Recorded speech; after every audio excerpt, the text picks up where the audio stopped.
they've been. Um, so you decided to go. Did you decide? Did you decide to become a scientist? I know you're both, but did you choose a scientific career first, then discovered art later, or did you try? Did you try getting published first, and then you decided to go into science?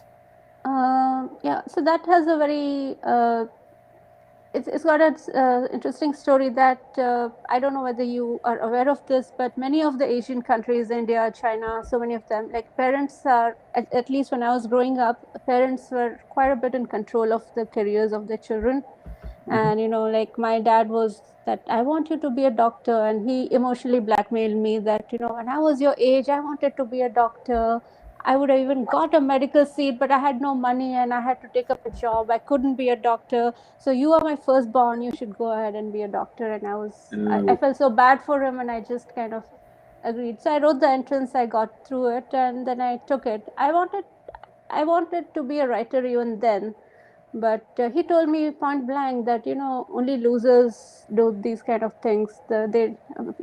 Kids who are intelligent should go into the scientific careers. And I was like, okay. I mean, I was just 17 and I didn't have it in me to put up a fight that time. So I said, okay.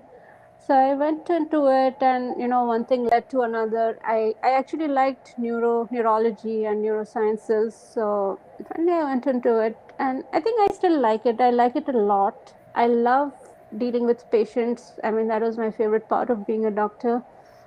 Just talking to patients. And I mean, operating is the easiest part, right? Surgery is the easiest part. It's just like carpentry. Once you do it, once you've done 10 surgeries, 11th is the same. But I think talking to patients was very interesting for me, just reassuring them, explaining to them what was going on with them. And that is something I do miss. But I don't miss not being able to sleep, not being able to eat, not being able to do other things I love. So It sounds to me like you did you resent him because of the pressure he put on you? Did you resent him? I did resent for a bit, but I think I was able to come out of it. I processed it very easily. It's on me. I mean, if I could have said no, Ultimately, and yeah, yeah. but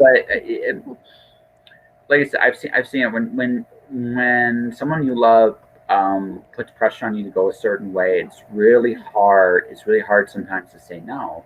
It's really Yeah. hard to and when it's over, it's easy because you never would have gone that way if it wasn't for him. And so that's why I kind of asking that question because resentment does Yeah. it's more common than I think people realize. It So is.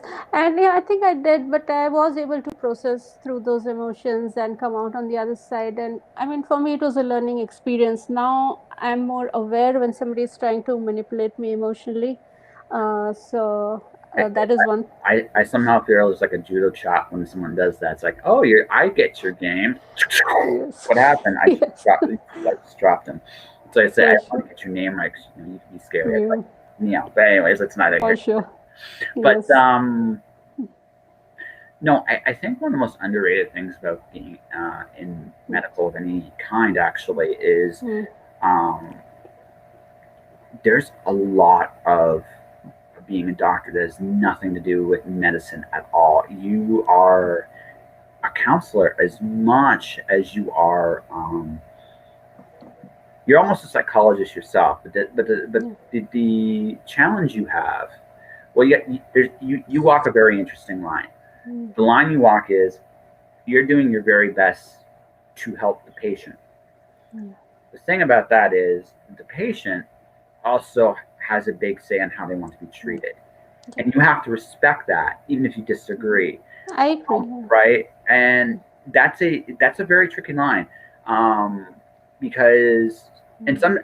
and the thing is, I always look at this when I look at medicine. There's three Mm. experts Mm. in any medicine.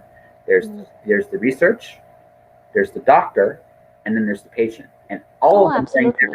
all of them bring different expertises into this. Absolutely. With the Mm. patient, they know how their body works Mm. better than anybody. For sure. The doctor has understands probably better than the Mm. patient exactly Mm. why certain medicines worked Mm. and why certain medicines didn't work. Mm. Right? Some of it was trial and error, Mm. but you you bring a history, you bring an expertise of knowing how this stuff works, but specifically to the patients themselves, because everybody needs different levels of medicine, right? And then ultimately the research for what works and what doesn't, what's supposed to work and what's not supposed to. So there's 3 levels of expertise.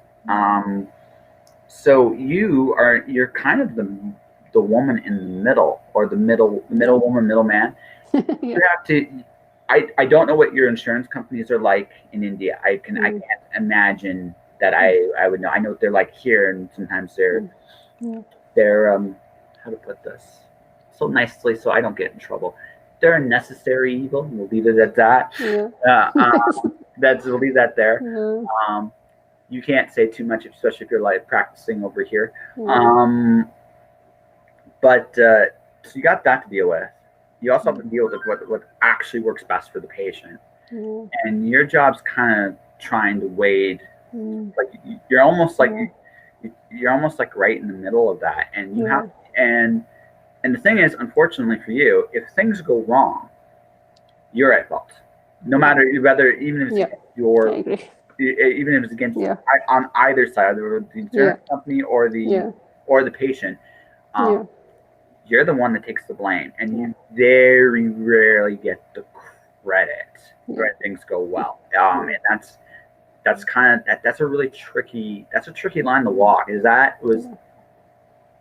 It is, and I think having been in that career, I think it has definitely made it easier for me to navigate the ups and downs of being in the publishing industry, because the way I look at it, that no matter what I do right now, how much fuck ups I might do, nobody's going to die at the end of it. And I think just knowing that allows me to take more risks as well. Because when you ask, at the end of the day, when you ask yourself the question that what's the worst that can happen, it's not going to be somebody's death. No. The worst. I mean, there are a lot of good things and a lot of risks. I think. Actually, I'm going